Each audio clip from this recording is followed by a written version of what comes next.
mentioned UCLA's D-line being pretty impressive. Is that Latu, or you talked about some of the guys that All of them.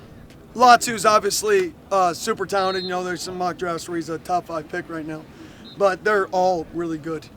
I'd be doing them a injustice if I didn't say them all collectively. I don't think it'd be fair to the entire group in terms of how they're playing collectively. What about like how they play, the style?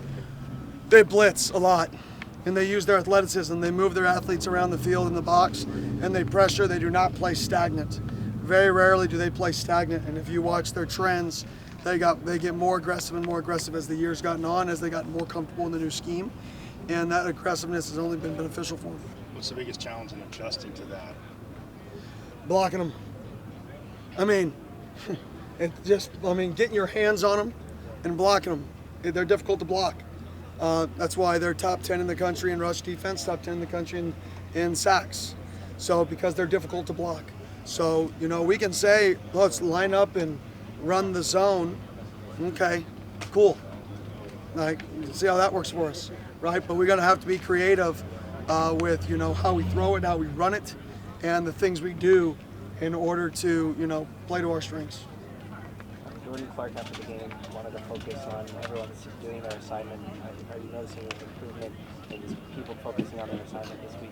Yeah, I mean, that's what I told him after the game is why that last game was on me, was because that's a cultural game. That's a detail game. That's a physicality game. You don't win those games on game week. You win those games building a team and building a culture that's sustainable.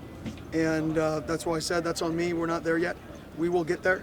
I promised them we're going to get there, but we weren't there yet to beat a team of that high a culture, that high a discipline, especially coming off with them highly motivated and us not playing our best game. So it's a great testament to us that we got to respond, we got to focus on the details, and you got to play physical. As an offensive guy, when you study someone like Chip Kelly, like what is it about him that makes him so good? He changes what he does every week formationally, but they run the same schemes every week. So, okay, they're going to run G lead, but you don't know what formation, you don't know who's motioning, you don't know what backfield action they're going to get it. So you can never actually have your players practice a copy-paste play. Whereas I would say 75% of offenses in college football, you can copy-paste plays exactly to what they see on game day. With Chip Kelly, very rarely are you going to get a copy-paste play. You're going to get copy-paste concepts, but the concept may be tight end, double wing one week, and start an empty motion to running back in the backfield the next week, and your players have to be able to process this is the same thing, and this is the same fits, these are the same route pass-offs.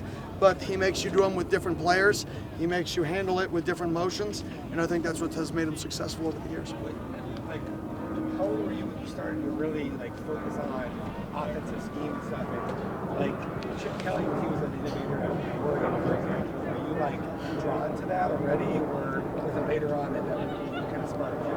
Yeah, no, I was drawn to it. I mean, I told people last year, you know, Arizona State was my dream school because that was the hometown school, my favorite. And then Oregon was the school that drew me with that style of play in that era. I said that last year when I, you know, got the job at Oregon. It's still the truth. Just because I took the job here doesn't change that. And the drawing of, you know, his ability to run the swinging gate and be innovative and not play the game scared. I think he really was one of the first coaches to think outside the box, be really, really creative, not just formationally and with plays and zone reads, but really creative with swinging gates and reading 3 techniques from the shotgun. And I think that's what really drew me to him, was just the creativity and the thinking outside the box. You talked about energy. I mean, obviously coming off a tough game like that, you guys have bounced back all year, but you feel good energy today in practice? Yeah, good energy. Obviously, energy's hard because we're taking a lot off the guys. We've taken a lot off in the last few weeks, but we're taking a lot off them now.